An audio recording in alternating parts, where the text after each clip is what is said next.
How's it going, everyone? We're your host, Grant Cohn, Sybilla Bakzaza. Title of the show is A Sober Assessment of the 49ers After an Emotional Win.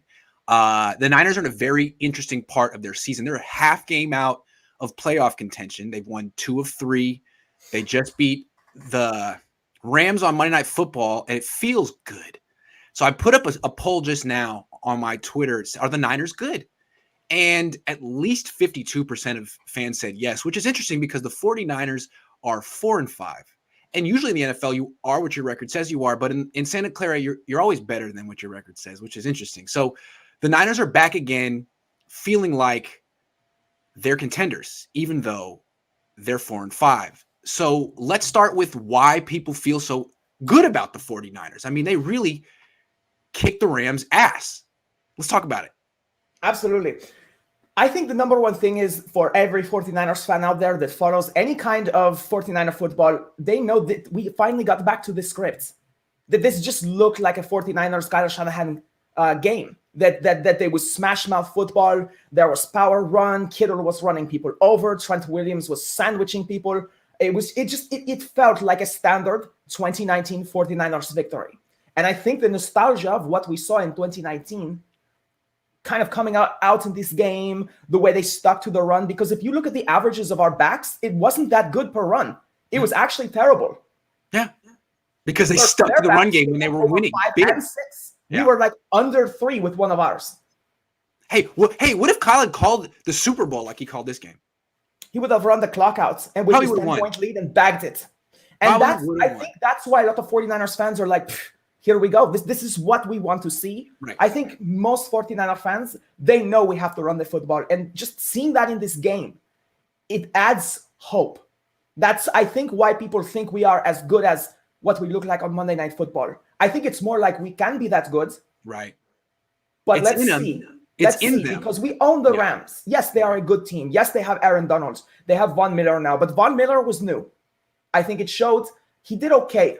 Aaron Donald, he's just one man on that defense. Everyone else, especially Floyd, and I'm going to call him out because Floyd got outgunned, outmanned, and so did Von Miller, though, man. None of those guys could set the edge on that team. No one could. And like they were bullying 24 and 54 the whole game, Rapp and Floyd. It was this was just like who goes to the weight room and who doesn't. That's what that game looked like. Hold on real quick. I want to point out Sybilla called this on Friday that the 49ers would win. We did a show. I was like, I think the Rams are going to win. And I didn't have my epiphany until Monday morning. You figured this out last week, I think, the day that Robert Woods went down. I think you probably would have picked the Rams. Actually, we found out Robert Woods went down in the middle of our show. He's in the middle of the show, and you were like, well, it doesn't help. I remember you said that. It doesn't help. So Sybilla called this right off the bat. It took me a lot longer to get there. So when Sybilla says, what she's saying, now remember that she saw this coming. I think the reason that I kind of sided with the 49ers is because it seems like Shanahan just has McVay's number. And McVay, I honestly feel he's coaching against himself. Yes. Like, what was that fake field goal call? What was the point? So out of character. And again, and he's 3-6 against Kyle and 47-18 against everyone else. 47-18. That's wild. He is praying that we fire Shanahan soon. Good point. And, he's praying that he doesn't have to face the Niners in the first round of the playoffs because the Niners, I don't know if they can win. I don't know if they'll make the playoffs. I don't know if they'll win a playoff game. But if they get the Rams in the first round, they will run them over. Yeah. And the thing is, too, like the whole Rams scheme, even down to Ramsey, it made no sense how it was deployed. They just don't have the 49ers number. They just don't know how to play them. See, that's why, to me, are we going to get to, like, are the Niners the truth? Well, I guess this is it right here. The Niners were, they beat up the Rams. They always beat up the Rams. The Rams don't match up well with the 49ers. The Rams are a really small defense that's built to stop the pass, and they're soft in the middle. Their linebackers are terrible, and the Niners just eviscerated them with short throw over the middle, not short throw, a 10-yard pass over the middle relentlessly, and the run game. So good matchup for the Niners. The Rams always make them look physical, but I think there was also like an emotional aspect to the game that was key. Like the Niners had just come off a humiliation and the Rams feel pretty good about themselves. So the Niners, we've seen them do this before. We know they have these type of performances in them. And what's so maddening about this team is that they don't do it consistently. They did it for most of 2019 and then gave it up at the very end. Then they didn't do it at all last year. And now it took them until week 10 to do it this year. It's like, what? Do it every week. This is your formula. Why can't you do this every week? Or at least try. Yeah, the days of like Alex Smith and Frank Gore, they were, I don't want to call them a one-dimensional offense, but they were a power run smash mouth football team. And they didn't try to beat you in a million different ways that you knew what was coming from them. And with the Niners now, you don't know. Dial up Vernon Davis or something like that. That was really it. And to be honest with you, this was a very Alex Smith style play. Jimmy Garoppolo, he still flashed some of the passes I don't want to see, but he put some rate on the money. And it was a simple game plan where they said, hey, go throw less than 20 passes, post less than 200 yards, basically, and see how you do. And he did well. Is that Eric Crocker? It might be. What's up? McVay scared of Daddy Kyle? Yeah. I don't know about scared, but he's definitely, he's too emotional when he faces him. No doubt. He seemed like he was crumbling on the sideline. He was screaming into his play sheet and smacking it against his face. That looked bad. Yeah, he was having a conniption, no doubt. I mean, he abandoned his run game down 14-0. That's panic. Why? The Niners are just going to go really slow on offense and run the ball. You're not out of the game. Just continuing to drop back and throw is playing into the Niners' hands. Anyway, the Niners beat the Rams. Good thing. Let's talk about Jimmy Garoppolo. Jimmy Garoppolo, as you said, it was a very Alex Smith performance. 15-19, no turnovers. I think that was the most important thing about what Jimmy Garoppolo did, what I was most impressed with. A lot of people, Jimmy enthusiasts, I'm not a Jimmy enthusiast, but Jimmy enthusiasts always like to point to some throw he made on third down. Like, watch the anticipation. Watch the way he throws this 10-yard pass. I know. Like, we got that. Okay, that's fine. He is very good at that. But those passes come at the cost of usually one turnover a game. I think he's 40 starts, 40 turnovers in his career. And that's too much. There's no explosive element to his game. You got to get rid of the turnovers now. And he did. He did not turn the ball over. That's the most impressive thing. And that's really why I think Alex Smith was better than him, because Alex Smith reached a point by the time he was about 27 where he didn't turn the ball over anymore. Jimmy's 30 and I don't know, is he there now? I don't know. What did you think of this performance? This was a performance that was very much about staying in his lane. This is something he could handle. It was a game plan he could handle. How many times did they hand the ball off? Like 42. 5 people. They actually televised, we're gonna hand the rock off 40 times in this game. 42. They did exactly. They beat their own boast. And people were like, yeah, okay, cool. Against Aaron Donald, you will run the ball 40 times. I don't think so, but they did. Mm-hmm. So take those snaps right out of Jimmy Garoppolo's hands. And then his handoffs were really nice, Sybilla. The way he extended the ball and watched it go in, it was high level stuff. You are forgetting how he backs away with such swan-like elegance. Grace. Yes, it's amazing. Phenomenal. Yeah, it really is. He missed his calling, ballet. But anyway, that's the thing is, so we take that out of the game. We go to his passes. Now, I will say this: there was a third down pass to Deebo Samuel where fourth down too. He led him perfectly. Nice. Perfect spin, but they were short, not downfield throws. And without the yak of Deebo Samuel, he had less than 200 yards. Yeah, it's weird to really go over the moon about a guy who threw for 189, 90. I mean, 89? It was very efficient. But again, they're paying him $27 million a year. If the plan is to be an offense that the goal is 40 carries a game, you don't need to spend $27 million. The way I look at it is if Trey Lance could not execute the throws that Jimmy Garoppolo did, we have a huge problem. So this was not an elite, like Peyton Manning game plan or something. It was all about taking the ball out of Garoppolo's hands, keeping him within his lane. And you know what? He can be a game manager. He has that ability. But this was a really simple game plan. There's no reason to read into this like he's going to save the franchise, but it's not a negative performance either. He did his job well. Right. But Kyle Shanahan was really the one who orchestrated this, along with the skill of the blocking of what looks like a healthy Kittle with Williams out there. There are so many other things that went into play that spring Deebo Samuel. There were also some plays, for instance, the throw to Juwan Jennings, where Ramsey was in coverage, and they're going to give him a pass breakup for that. There needs to be something where you give a pass breakup, once again, high and behind his receiver, where Juwan Jennings actually reaches back and plays a little bit of defense so that Jalen Ramsey cannot make a play. So still, we saw the vintage kind of classic Jimmy Garoppolo where he does make bad throws.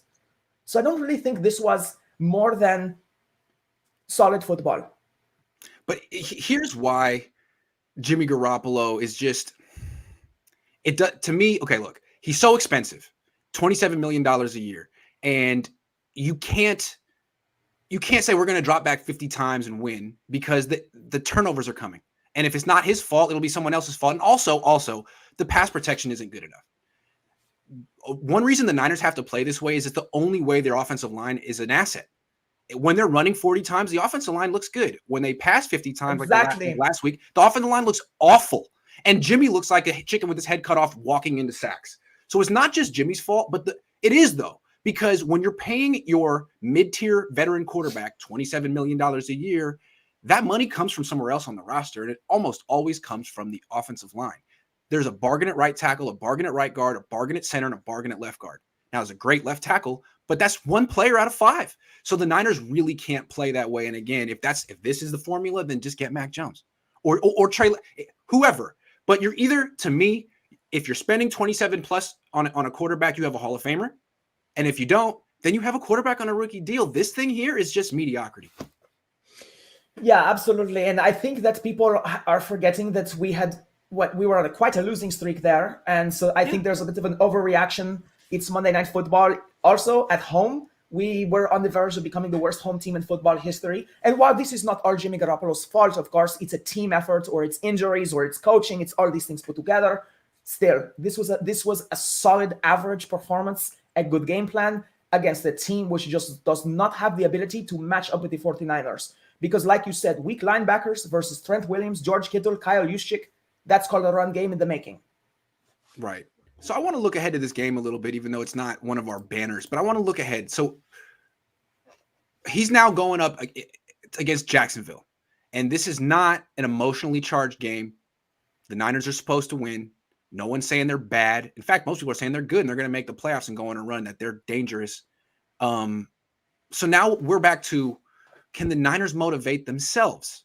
Last week, they didn't motivate themselves. The whole world motivated them. Called them. I mean, Steve Young said there were no dogs on the team. Jerry Rice, too. Now, can you motivate yourself to beat a team you're supposed to beat? And really, they came out hot in this game, right? They had that really nice drive to start off, and Jimmy Ward had 2 picks. That's not going to happen again, most likely. So what this team is known for this season is slow starts, being flat, not having a clear identity. If Elijah Mitchell can't play because he has a broken finger, what happens? 10 a.m. start on the road in a short week. Are they going to have another flat start? Are they going to let Jacksonville hang around? Because Jacksonville has a really, really, really good defense, even though their offense is terrible. I'm curious to see, I'm not really convinced that this Niners team won't play down to their competition. I mean, they were losing at halftime against the Chicago Bears. Beat them. But the Niners basically mess around unless the whole world says you guys need to step it up, and they're on Monday Night Football. So I'm not necessarily sure they're just going to take care of business in Jacksonville, because taking care of business isn't what this team does. Yeah, I guess you could call this a trap game, especially coming off the emotional high of beating a division opponents that had such a good record and things like that. So this is definitely something where they have to play the same style of football. Also, it should not be underestimated, looking ahead to this game, looking back to the hot start that we got against the Rams. Stafford threw an absolute Hail Mary bogus football that was straight at Jimmy Ward. Thank you. That is the worst pass I have seen him make since he has been a Ram. Maybe I've missed some, but you could not throw a worse ball. It was just a beautiful spiral, 10 yards ahead of his receiver. OBJ managed to almost cover the interception by like a fair catch, Jimmy right? Ward. He was like, I got it. Just he looked like he was playing center field. Yeah, exactly. They camped out underneath him. First off, Jimmy Ward, good job on catching the ball. Part of being a defensive back is just being there. But the hot start the 49ers got was terrible play by Matthew Stafford. Thank you. And I'm not saying that Trevor Lawrence is going to come out there and outplay Matthew Stafford. He's a rookie, but he has high upside. And if he gets off to a hot start, what will the 49ers do? So that's where they still, just like the reason the Rams, they got to within 1 score, they should have stuck to their run game. They should have slowed the game down. They should have done what the 49ers did. The 49ers need to do the same thing in Jacksonville. They need to punch them in the mouth, and if the defense is good, they need to wear them down. Because the Rams, they were sitting on lawn chairs by the end of that game. Even Donald, he had to come out And what did the 49ers The do? Rams gave Raided the his game rotation. away immediately with those 2 turnovers. What if Jacksonville just holds serve and doesn't turn the ball over twice or once even in the first quarter, and the Niners once again find themselves in a really close game with a bad team at halftime? Exactly. Which Now, has I'm been not saying the the story of the 49ers would entire not have beat season. the Rams, but it's just the Rams gift wrapped that football game. They absolutely did. Yeah. They did everything they could to make sure we win. Yeah. So to me, this game is really interesting. The Niners should win the game. Jacksonville scores 16 points a game. You should beat that team. But Absolutely. here's the thing. If Jacksonville was asking me, like, as a consultant, what do we do? How do we beat the Niners? It's simple. I mean, it's not simple, but there's one thing you do. You do that thing that Arizona did where you put 6 big guys on the line and you get the 49ers to abandon the run game. Because they've shown that if you have certain game early on, he will abandon it. If you can do that and you get them to drop back 50 times, you just wait for the turnovers to happen because they will. So I'm curious. I mean, it's amazing that the Rams couldn't get that done when the previous opponent just showed them how to do it. But maybe the Jaguars are paying better attention. If they do that, I'm curious to see if Kyle just abandons his identity again. I think Jacksonville does go the way of what the Cardinals did, but just to give the 49ers a little bit of credit, what they did is they took advantage of a gift-wrapped lay-and-egg game by the Rams, but they played really well as far as sticking to a game plan that works. I have to say, I give the whole team a D for Debo, but it's an A across the board as far as like the coaching, the play calling, sticking to the game plan, couple things to clean up, but all in all, just a really good game. That's what happens when you play solid football against this helter-skelter panic football game the Rams played. But they're not going to get the Jacksonville Jaguars to do that unless they force the issue. Lawrence, he has some issues in passing, but he is a much more mobile quarterback than Stafford. So he will be going, because here's the thing. I did not see that. I know Coach McCoy is a little bit mobile, but he ended up looking like Kyler Murray against 35. The 49ers because they wouldn't set the edge against him. They wouldn't push the pocket back into him. It was the wrong defensive game plan. They will have to review what they did when going against the Jaguars, because the Jaguars, they are going to be forced to make magic. They will be going for it, I think, on things like 4th and 3, maybe even 4th and 4 from midfield. When you are the worst team in the first quarter, if you have 4th and 4 on the 50-yard line, you should go for it. Also, remember how good Justin Fields looked against the 49ers in Chicago just a month ago? Lawrence is the better quarterback. Lawrence is better than him. So look, Absolutely. Jacksonville's offense is terrible. He doesn't have any receivers.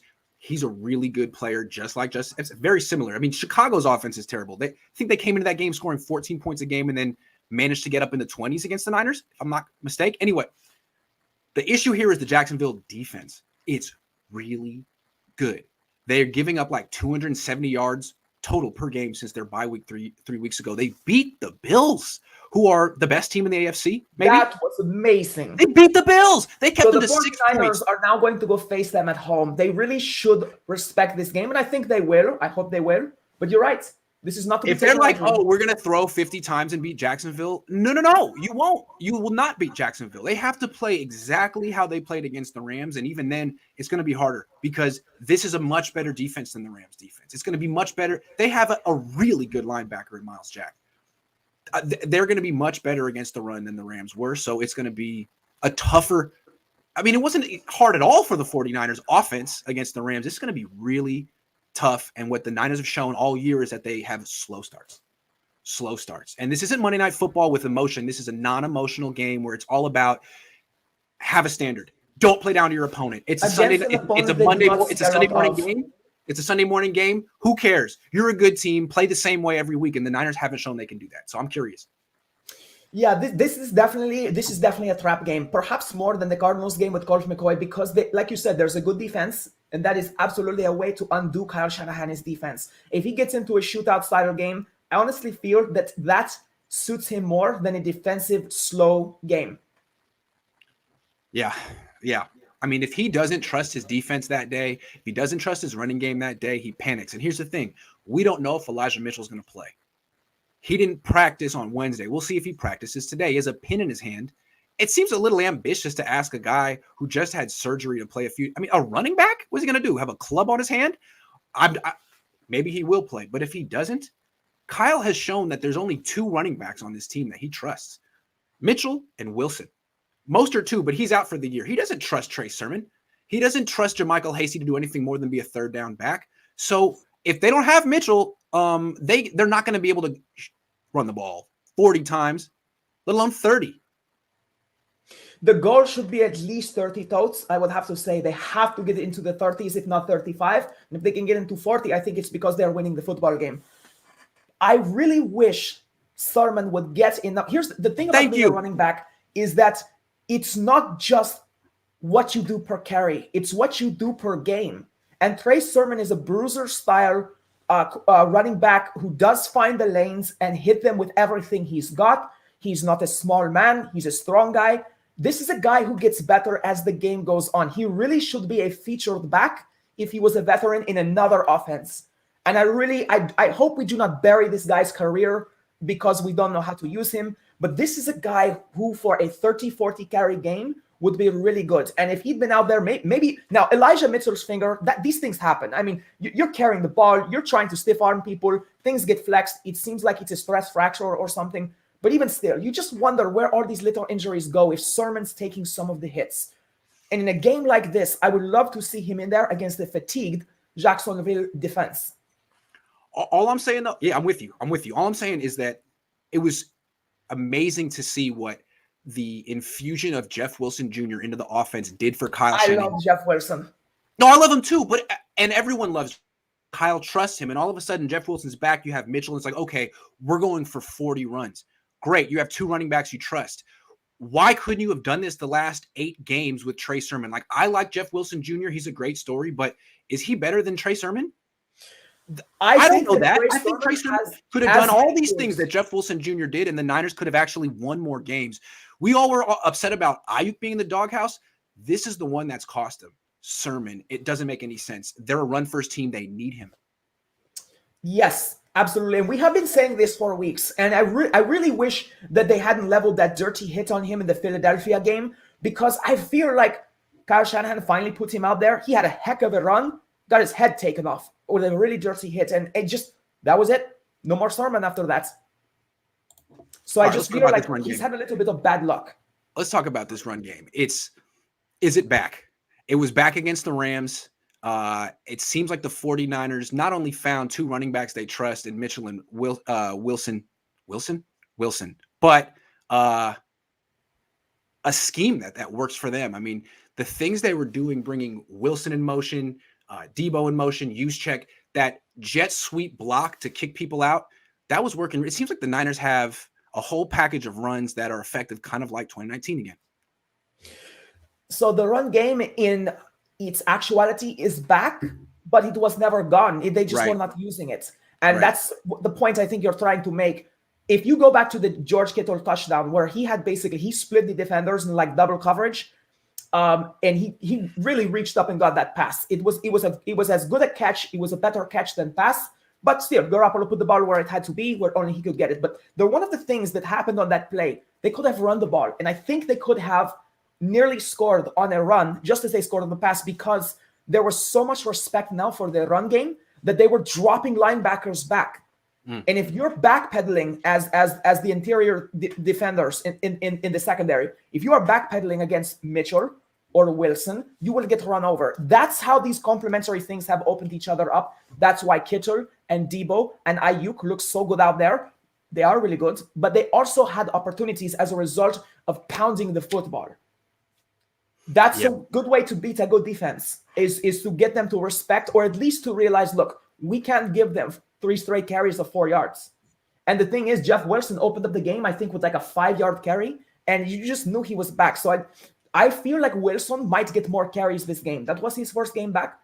So I feel like Mitchell had to carry the load, but I think that Jeff Wilson will get some more carries this game. He might be featured completely if Mitchell is out, but I feel like they're going to run Mitchell. It's a stress fracture. That's what I feel. And as a result, I think, he can play. He can play on Sunday. He definitely could. Is it ideal? No, absolutely not. Calcification takes more than a week, but it will be strong enough that under a splint, a club, a glove, or something like that, he should be okay. But I still think Wilson gets a lot more carries. Here's my take on the Niners run game. They've always had the right engineers of it. Like, the coaches do a good job drawing it up. And when they commit to it, It's dominant. But the reason they don't commit to it, really haven't committed to it since last year, 2 years ago, is it seems like Kyle Shanahan needs two running backs that he really trusts to do it. And he hasn't had, like, Mostert's been gone. This year he's had Mitchell. And Mitchell gets hurt a lot. In the last game, Mitchell and Wilson were healthy and he did his thing, Kyle. But now we don't know where Mitchell's at. If he doesn't play in this game, I'm afraid that Kyle would do something like, 17 carries for Jeff Wilson Jr. and 2 carries for, I don't know, Hasty, and that's it. It's like, no, you can't. That's not it. That's not good enough. You got to give 15 for, it should be 15 for Wilson in that case, 10 for Sermon, and 5 for Debo. Like, come on, do it again. And I'm not sure that he will. So the running game is good when Kyle Shanahan decides that he can go to it, but he gives up on it for arbitrary reasons that hurt the team. Yeah, absolutely. And again, he has to get Sermon in there just to get any kind of chemistry with him going. Otherwise, there was no point of this pick. Got to get Debo in there too. It's part of how you use him. He's really good at that stuff. You can't, imagine if they'd given him the ball like that in the Super Bowl in the second half. You can't, these are some of your best plays. That's your best player. You can't, if you're winning big, you don't have to do it. But if you're losing, these are things you have to go to. Yeah, the one thing I will say is playing the Rams with the feud that Donald and Samuel seem to have, I understand why Shanahan did not want to give Aaron Donald a free run at him. Now, admittedly, I think he would beat him in any a handoff, but regardless, I think they were protecting Deebo Samuel's health by not featuring him too much in the backfield. And Gotcha. He still got some runs, and He still took advantage of them. But I think 2 or 3 I understand why you say 5. Because he gets like 2 or 3 a game and he makes every single one count. And you just want to see more of those. But I also want to see Deebo Samuel's health managed as well. Of course. If he was like more of a beast on health, then yeah, I would say so. Look, real quick before we move on to Ward. With Deebo, it's like, I'm not saying give him 12 carries, turn him into a running back. But no, of course. But 5 is reasonable. Yeah, he is, in my opinion, the best running back on the team. Absolutely. So if it's like a gotta have it play, why not? Now, if you're up, he got hurt in New England last year running the ball when they were up big. Don't do that. But if it's like a gotta have it play, why not? And the other thing is, at this point, there's no surprise when it comes to Deebo Samuel. So there's no point on running him with the lead. They need to rotate him a little bit better when they begin to pull away. Yeah. Okay, let's talk Jimmy Ward. Jimmy Ward has been pretty much persona non grata in Santa Clara his whole career. He's been flying under the radar his whole career. And as a first-round pick who got a big extension, he's kind of always been, he's not a fan favorite because they always like, well, you don't make enough of an impact for a first-round pick or a guy making $10 million a year. Finally, he got his flowers, his big plays against the Rams. They were kind of served up to him, but man, he's been in a long drought, maybe some bad luck. Now everyone's looking at him as like, okay, this is someone who might go to the Pro Bowl for his first time in his career. What do you think of Jimmy Ward? Yeah, so in the years past, I have always been frustrated for Jimmy because of his injuries and things like that. And I don't know enough about the guy's workout regimen, but it is suspect when I see a guy get injured so much. But the broken bones, that's genetics or bad luck or a combination of the two, one or the other. I don't know. So I've always been forgiving of what he's been through because he comes back. And when he comes back, he plays with what he can do. And he plays with heart. He definitely does. There are times I wish he would not talk trash and get himself embarrassed by D-Hop because I will never let him live that down. But at the same time, that's just the level of gusto that he plays with. And I would never want him to change that. Right. When you talk trash, inevitably someone will put you in your place, but you just have to. Not the Ram, but definitely D-Hop. Yeah, that's a tough one. Yeah, well, D-Hop owns a lot of defenders, so we'll leave that to be. But it's true. Jimmy Ward on his first interception, if he drops that, they should drop him. That was thrown right into his belly. That's something he has to do. But here's the benefits of Jimmy Ward. He was where he was supposed to be. He didn't drop it.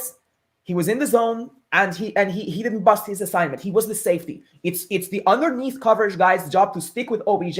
It's Jimmy Ward's job to make sure that if OBJ catches it, that he does not end up in the end zone. So he was in the right position. This is normal for Jimmy Ward. This is the number one thing I like about him. His assignment his acumen, his football intelligence, that is, and his ability to tackle. But this year, I have been all over him for his weak tackling. And I don't know where that's gone. So I have to say, this game was a resurgence, perhaps, of what we think about Jimmy Ward in the past. But he also pulled up short on some tackles where he should have erased those guys. He shies away from contact. Here's the thing. I understand. I see the same thing, too. He's not a striker. He's a good form tackler who doesn't miss tackles, but he doesn't hit. He's like Fred Warner in the backfield. And like, Ronnie Lott was a striker. Goldston was a striker. Hittner. So look, Ward is way smaller than those guys. Ward is built like a corner, and he's had injuries. And I think he realizes that if he were to hit like that, those hits would take more of a toll on his body than the person he's hitting, period. So for him to have any type of longevity, he needs to be a finesse safety, which is what he is. He's one of the better man-to-man safeties in the league. He can also play the deep zone stuff. He's really good. And, when he got the second interception, yeah, again, he was in the right place at the right time. But in that time, he was doing man-to-man coverage on the tight end. Yeah. Because he created mayhem on that play. He was a drop. He was a straight-up drop, however. But he created mayhem by being there at the right time. Here's the thing that Hufanga is going to bring to the defense that Ward needs.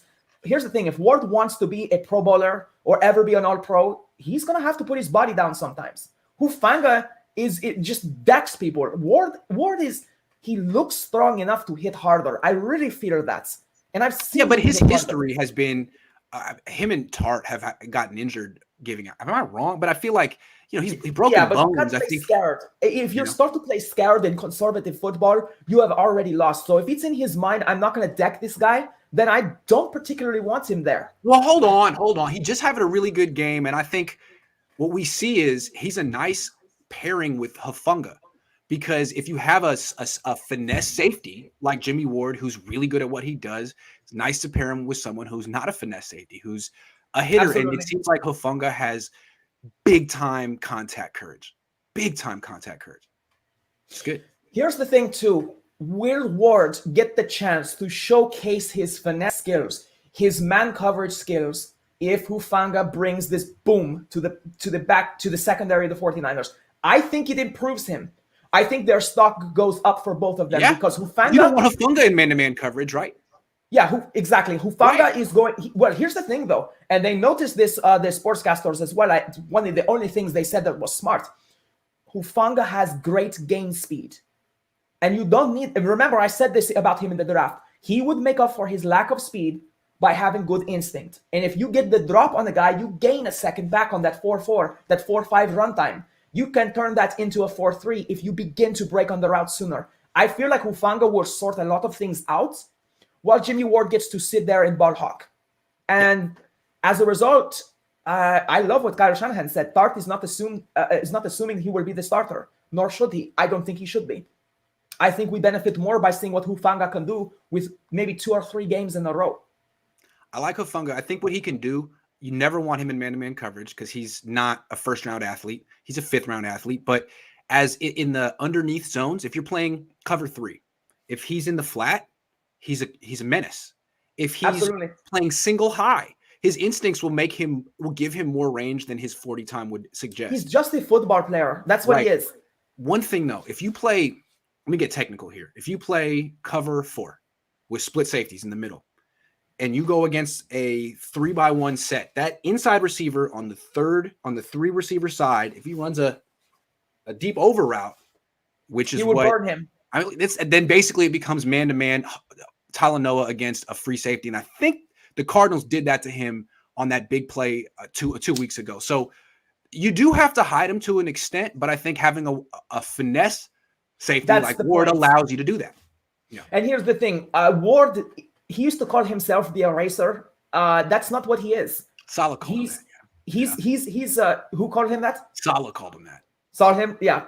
Well, he's not. He's not an eraser. Perhaps in knowing Saleh's style of leadership, he might have given him that to try to bring his bump up in the game. I think he was trying to build him up. Safety, the eraser. But to me, the where Jimmy erases people is as a strong safety in man-to-man coverage. You never see tight ends beat him. You see wide receivers beat him, but not tight ends.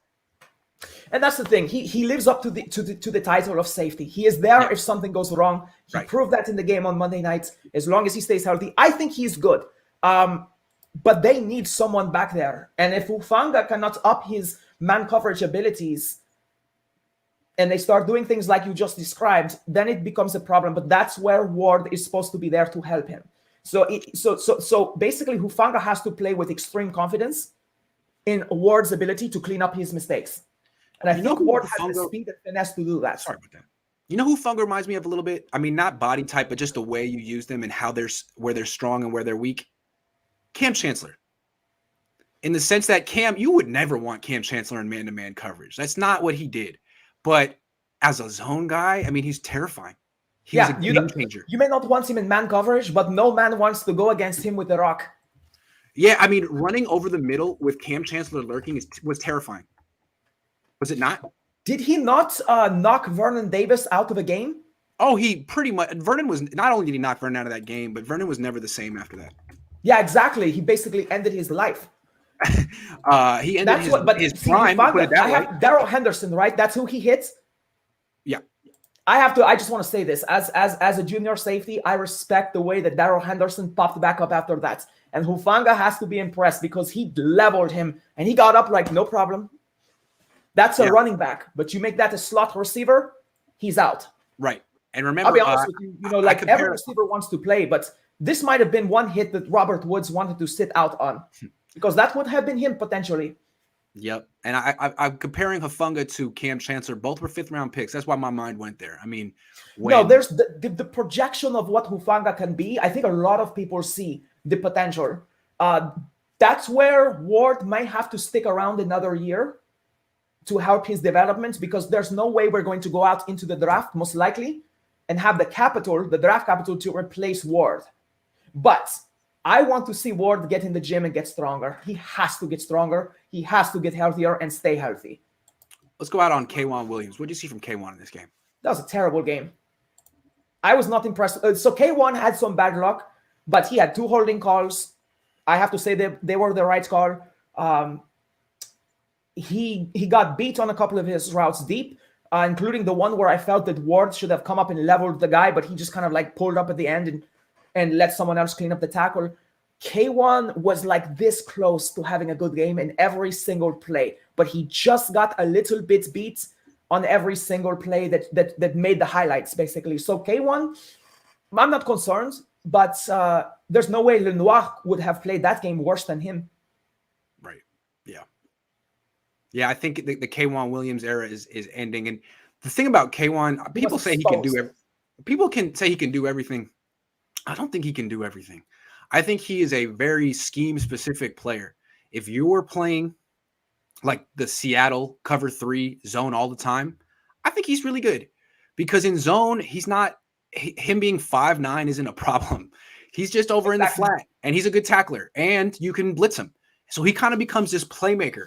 But in man, I mean, he's not fast. He's not big. He's not a great athlete. That's why he went undrafted. So now the Niners are this big man-to-man coverage team, and you just see him kind of getting beat. I don't really think he's a good fit for this team anymore, and he's not even young anymore. So Lenoir I'd like to see what he could do. Diamador, got a great name. What is a Diamador? Did I lose you? I'm just talking. I think I lost Sybilla. Dang! Well, Mariah says, Grant! Oh, yeah. Jimmy Ward style. Sybilla, my sister, killing it as always. Appreciate you both. Much love. Thank you, Mariah. She's been on the show, too. Dang. Sybilla, you got to come back. Hold on. She'll come back. But that was the end of our show anyway. I could take a couple questions in the meantime, in between time. Otherwise, I'm going to be back later on today with Jason Aponte at 3 o'clock Pacific, 6 o'clock Eastern, 5 o'clock Central. Oh, she's back. Boom. I had a feeling you'd be back. I think the internet just cycled, but I'm back. It happens. I think it happened to me halfway through the show too. Anyway, so K'Wan Williams. You were just saying K'Wan Williams, the cover 3 scheme, zone coverage, he works, but the man coverage, he gets exposed. That's the thing. He needs safety help over the top. And it's like the Niners are making this transition now from Tart to Hufanga, right? Because, Tart's not going to be here next year, and there's not that big of a difference. Well, how about there's no point of playing Tart unless there begins to be this real playoff picture Right. then there's no point. So if there's no point to play Tart, is there a point to play K1? Absolutely not. And That's what I'm saying. that's the thing. Do you remember his 40 time? It was probably 4.5 something, something pretty average. Lenoir's 40 time? Who? Tart? Lenoir. Oh, Lennar. It was 4.5 something, I think. I don't think he's super fast. That's why he's a 5th round pick. I'm sorry. The one thing I would say about K1 versus Lenoir is they are both very strong, but K1 hits like he's Bowman in a small package sometimes. He really hits hard. That's why they call him. But that's why you said he's a sub package player. I think he's not the guy you want long term anymore. He's getting older. I think Lenoir is the guy you have to play at these points. D Jones too said K1 Williams had a buttception. He did. That was the catch of the year. It was one hand. Actually, I kind of like the offensive lineman in the Miami Ravens game. Oh yeah, that was a good one too. He went flipped. airborne. He went airborne. And both of them got called back. Grant, you totally alpha Chad. You totally own that security guard after the game. I didn't mean to. What happened? It's just I was doing my post game thing, and like really after the game, like all the TV people go and do their little, stand up, like, hey, the Niners just won, and I'm here. And it was 3 hours after the game, and I guess he just didn't know. He came up, he was a kid. He came up to me, he's like, yeah, you can't be here. And I kind of flipped on him because it was like midstream, and I have a huge ego, as everyone can tell. So I kind of flipped on him, and my audience has been kind of clowning. I'm sorry, whoever that kid was. He was just doing his job. In the future, I'm going to tell the PR director so he can tell the person so we avoid that, because I might have hurt his feelings. I didn't mean to hurt his feelings. I'm sorry, sir. It was like a 25-year-old kid. My bad. Didn't mean to do that to you. I'm sure he understands. I'm sure someone had a word with him, and it was my fault. I should have told. I mean, I do it every time, but I should have alerted people so that there was no confusion. Anyway, I've actually talked to the PR director since then. It's all fine. So everyone's okay. So everyone's okay. You have a media badge? The Niners have a new PR director this year. His name is Corey Rush. I love this man. He is phenomenal. He's the best. He came from the Giants. He's dude from Memphis. He's a really he moved up in life. He went from the Giants to the Niners. Yeah. Wow. Anyway, shout out Corey. I really like working with you. I do. Good guy. Who you got? Darren Williams versus Frank Gore. That's not even a question. Frank Gore. Not even a question. Not even a question. Come on, Frank. We're all pulling for you. He's been boxing for a long time. I don't know if Darren Williams has. Ward's issue has always been that his first start was getting schooled by Brandon Marshall. Shouldn't have been there as a rook. Yeah, it's true. That's true. I think what happened was Balky drafted Ward to be a safety, and Fangio was like, not for me. He's a nickel. And he'd never played that position before. He got schooled by a really good receiver in his prime. It was a bad matchup. Fangio hung him out to dry. Just come on. Maybe you talked about this. Is Mitchell going to play? How hurt is Moore? Thanks for all your content. Moore, I think, I don't know. We'll see about Mitchell. Let's see if he practices today. Yeah, I feel if there's one game I want Mitchell to miss, it's the Jaguars. Good defense. It's a game the Niners should win, and it's a game I feel they can win without him.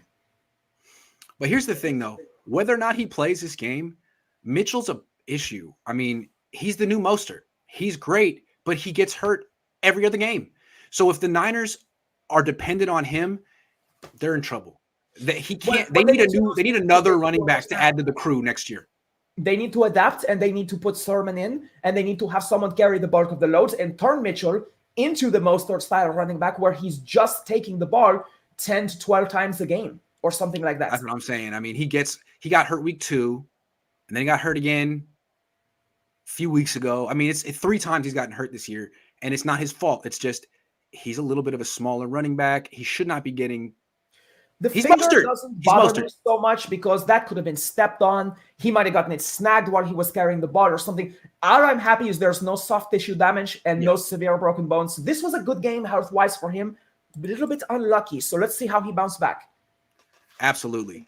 All right. Well, the Niners have their press conferences in a few hours. We'll see what they say. Although no Kyle today, no quarterback today. It's the coordinators, and they're always very interesting. Sybilla, thank you so much for the great show. Absolutely. Thanks for having me here. Of course. Thanks, everyone, for watching. Be back in 3 hours with Jason.